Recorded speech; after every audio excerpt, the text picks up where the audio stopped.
Hello friends, income tax के cases की series में आज जो केस हम लोग डिस्कस करेंगे उस केस का नाम है Sanjay Sudan versus assistant commissioner of income tax. ये केस 452 ITR पेज नंबर 107 पर रिपोर्ट हुआ।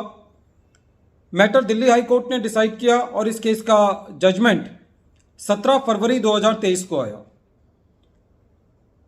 एक क्वेरी बहुत कॉमन अराइज होती है कि यदि किसी ने किसी का टीडीएस काटना है और उसने टीडीएस काट करके डिडक्टिव को पेमेंट कर दी, लेकिन यदि डिडक्टर ने टीडीएस का डिफॉल्ट कर दिया, टीडीएस जमा नहीं किया, तो ऐसी परिस्थिति के अंदर वो एसएससी क्या करे जिसका टीडीएस डिडक्टर ने जमा नहीं किया है? क्या उसको टीडीएस का बेनिफिट मिलेगा या नहीं मिलेगा? ऐसा काफ़ी सारे केसेस में होता है।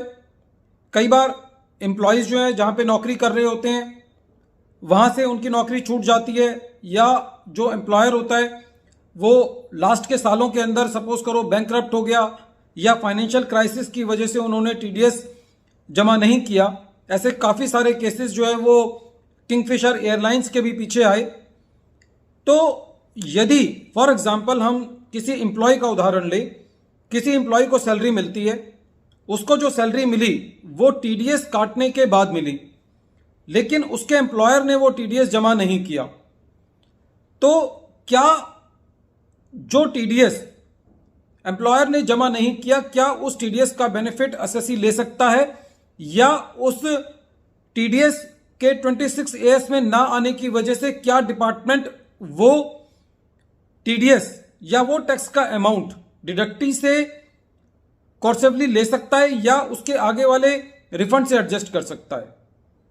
इन्हीं सब प्रश्नों का जो आंसर है वो इस केस में दिया गया।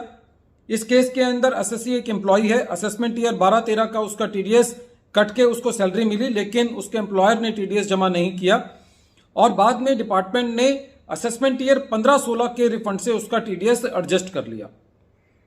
इसके लिए हमको दो सेक्शंस को देखना बहुत जरूरी है। सबसे पहले सेक्शन 199 जो कि ये कहता है कि एसएससी को टीडीएस का बेनिफिट तब मिलेगा जब ये टीडीएस जो है वो गवर्नमेंट के खाते में जमा हो गया हो।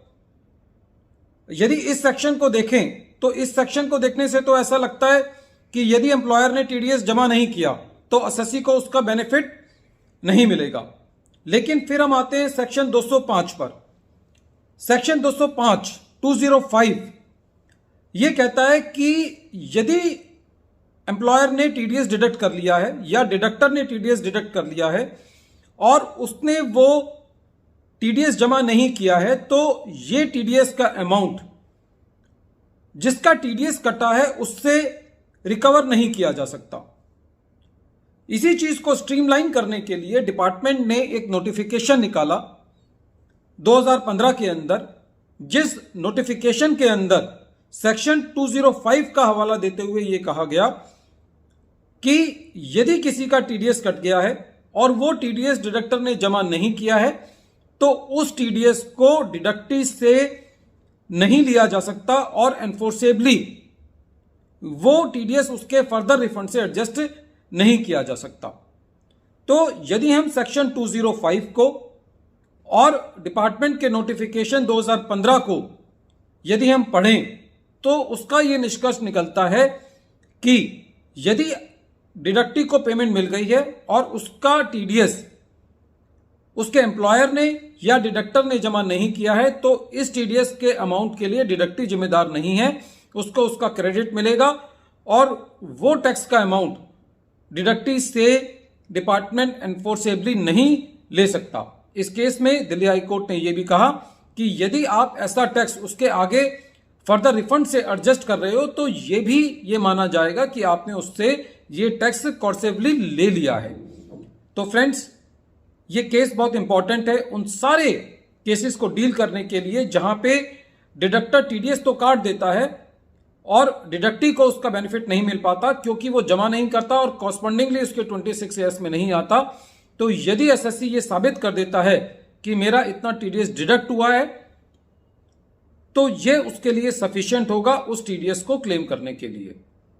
वीडियो के अंत में एक बार फिर मैं केस का नाम रिपीट कर रहा हूं। केस का नाम है Sanjay Sudan versus assistant commissioner of income tax, और ये केस 452 ITR पेज नंबर 107 पर रिपोर्ट हुआ। मैटर दिल्ली हाई कोर्ट ने डिसाइड किया और इस केस का जजमेंट 17 फरवरी 2023 को आया।